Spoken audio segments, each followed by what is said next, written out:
First day ko nga pala sa pagiging fisherman at ito na nga 1, 2, 3, 4, 5, 6, 7. Whoop!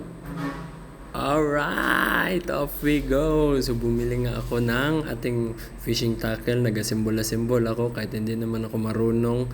Nanood lang ako ng YouTube tapos gumraduate na ako sa YouTube University. Yan na nga, finished product. Pababa na ako, punta na ako sa ilog. Tagal ko naman makarating ng ilog. Yan, daan sa labi, tawid-tawid sa kalsada.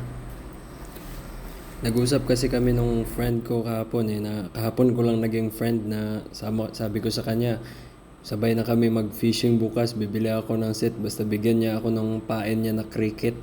Yan na, pagdating ko may huli na agad siya. Meron pa siyang bagong recruit. Ito na tayo, susubok na tayo. 3, 2, 1, bang! And you have to be really patient on this para meron tayong huli. Oh, ayos talaga. Ano daw yan? Peacock bass.